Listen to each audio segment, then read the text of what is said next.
Okay, so today on the Grant Garage, we're in the Grant house, and we're going to be replacing that ceiling fan. We've done some work in the kitchen here. It's kind of one of those builder grade ones where it's a fan, it does what it's supposed to. It's not the most appealing thing to look at, so we're going to be upgrading it to a different style. We'll get to the style I'm doing, of course you'll see it throughout the video, and then I'll do a short little review at the end. Obviously not a thorough one because it's going to be based on about 30 seconds of usage, but I'll tell you what I think at the time. So I already have taken a couple of the blades off of this one here. Basically, the first thing that we're going to do is take the blades off, and that's just these screws right up here at there. There's 2 on each blade. So we're going to do that, and then while I'm up here, we're also going to take these glass shades off. So we have to take the light bulbs out. This one doesn't have one, but unscrew the light bulb, and then these screws here just loosen, and then those will pull off. I also should specify, because I know that I didn't, but you also are supposed to shut the power off before you start. There's no power to this one. The ideal way is the breaker. Some people only shut it off with the switch. You really should kill the breaker. Once I get up to the electrical, I'm going to have a little test for that too. So I'm going to get these blades off. Do you want to help? I don't know if there's actually any rule that says you have to remove the fan blades, but it's going to be a lot easier to deal with it if it doesn't weigh that much.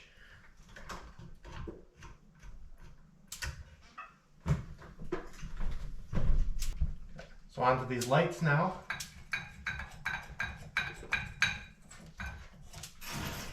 Unscrew the bulb. Loosen these screws up here at the top of it.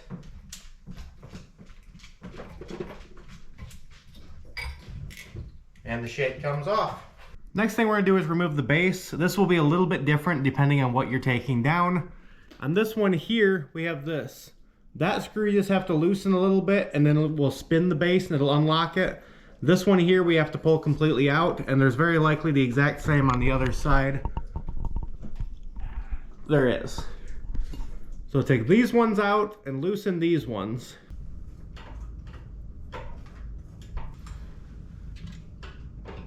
Really tight up there. Okay. Okay, so I got this collar dropped down. Now you can see the wiring up in here. Well, I can. You can't because the camera's really far away.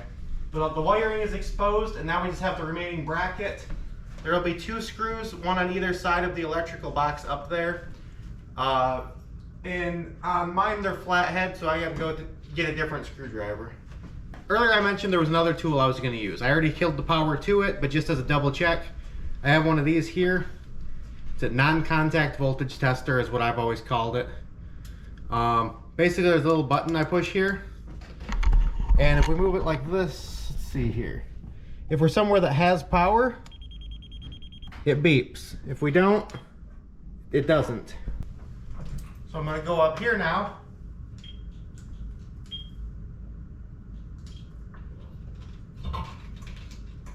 I'm kind of checking all over the place. I'm probably a little bit overly cautious, but electricity isn't really anything to mess with. Typical house circuit for this area, it's about 120 volts.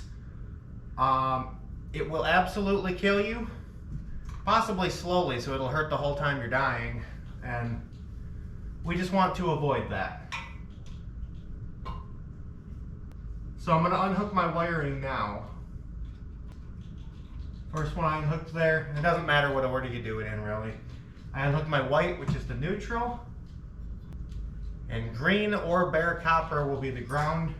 And then there should be a black up here that's a hot wire. Okay, my wires are unhooked, so now I'm going to take off these screws that hold the bracket up. Okay, so a little bit of a correction, and there's probably been people in the comments giving me a lot of comments for it.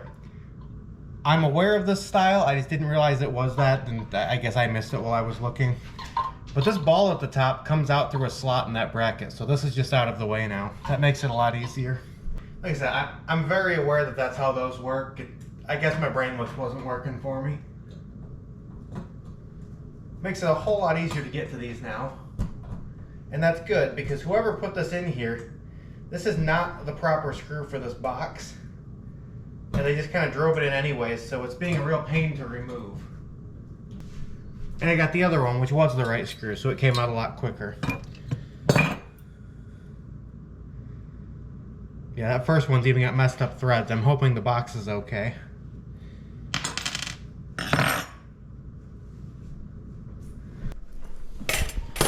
So I'm gonna take you over here and see, this is what we're putting on. The fan looks like that. There's a light in this outer ring. It is, camera's trying to rotate on you. I don't know, Samphon maybe. Comes with, this here is the bracket for the ceiling. Couple anchors here. A couple of screws for this. Those are two different ways they give you to hook this up. Does have that little hook there. Those just go with that. It came with a couple of wire nuts as well. I'm not sure why it came with 4 because the fan only has 2.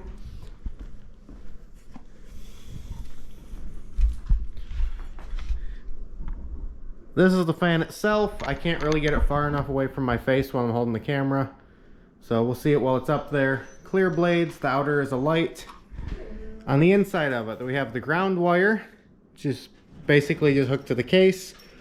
Then we have a white and a black. You know, black's hot, white is neutral. This white box is the box for the remote control. So we're gonna get that up there and get it wired in. So the first step is to get this up there.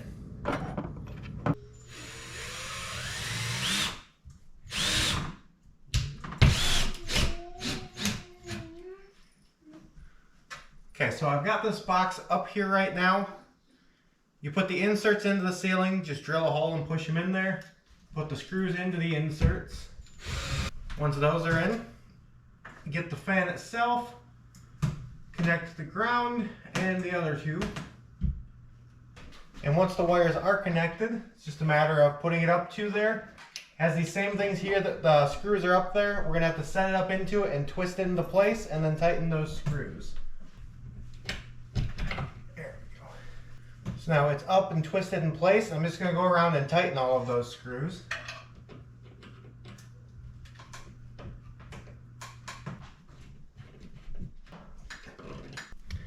So there's that. It's mounted up onto the ceiling. It's all wired in. And time to go turn the power back on. Turned it on, went and flicked the switch. It's a pretty bright light.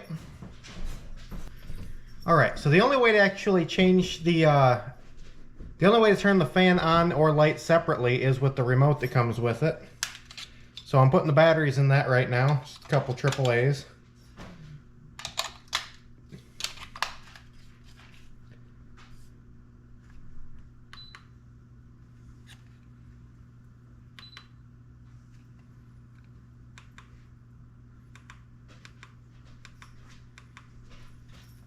Cool. So, I'm still trying to figure out the remote a little bit, so bear with me on this. It's like, I don't know, fan? Nope. Oh, there's a fan button.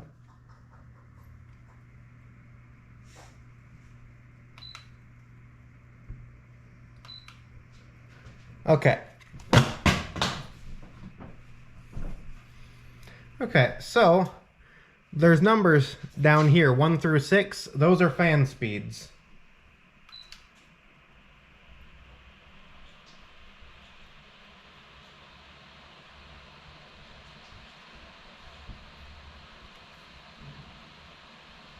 Now, this room is actually probably a little bit oversized for what that's really rated for. But I kind of liked the way it looked, so I bought it anyways. But I'm standing here probably about 4 feet away from it, over near the camera. And I'm feeling the air kind of moving around in here. So it's doing a decent job of that.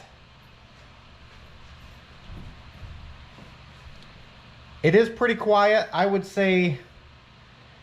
Well, and of course I do have it on max speed right now too. I'll turn it down a little bit. It might be a little bit louder than the typical fans that I used to have in here, but nothing that's going to drive me insane.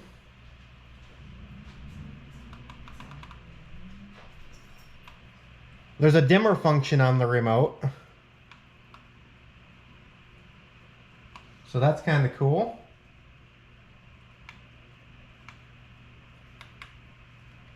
And then there's also the different color temperatures. There's a button that changes that.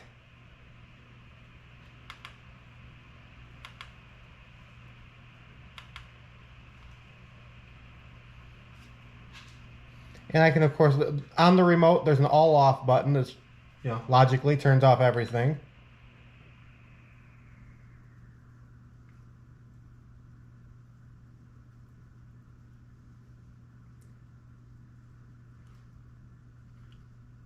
And then if I turn it on, I'm not sure if it turns the fan back on.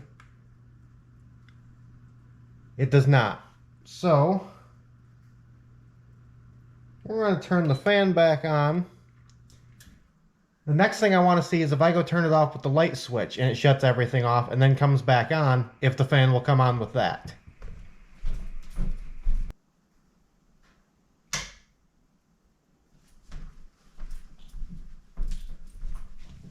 It does not. So anytime you want the fan, you're going to have to use the remote. It does have an app that you can put on your phone. I'm not going to download it right now. I don't know if I'll ever use it. I don't feel like my lights need an app on my phone. It has a nightlight button. It has a what button? It's kind of cool. Just puts it down to dim.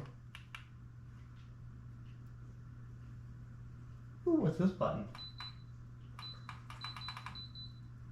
I don't know what that button is. I could read the manual, but I'm not gonna. Anyways, the light's installed. My review, I think, my short review based on the couple minutes that you've seen me with here. The fan works pretty well. It doesn't really light up my kitchen like I would like it to. Not that there's not enough light. I think it's more of the color temperature. Even though it has several to choose from, I can't really find one that lights it up as my brain wants it to. I'm going to show it to you. Now bear in mind we've been kind of remodeling and doing some stuff in here, so the kitchen's a little bit moved around funny. I guess I should probably take the remote if I'm going to be showing it off. I'm going to have to back way up, I guess.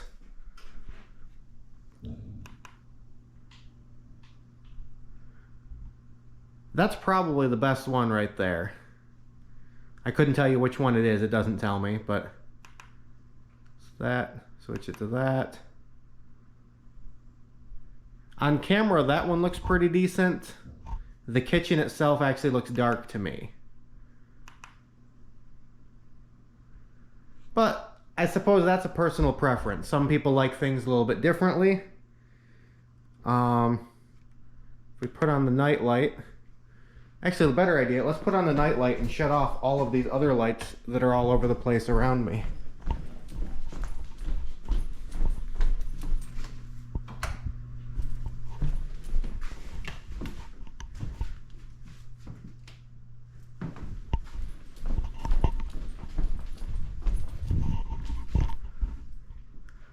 Okay, that's the night light. And actually for that, I kind of like that. That'd be good if you were sitting around at night, didn't want it to blind you. Or yeah, if you just woke up and needed to come in here for something. I don't know, kid needs a glass of water.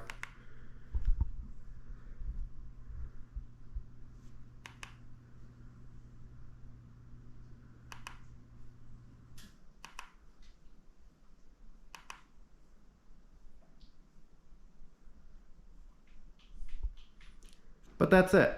So yeah, fan works good. I mean, as a unit, I think it looks good. It doesn't light up the kitchen the way I would like it to. So that's going to be my review on it. And of course, my video on how to install it.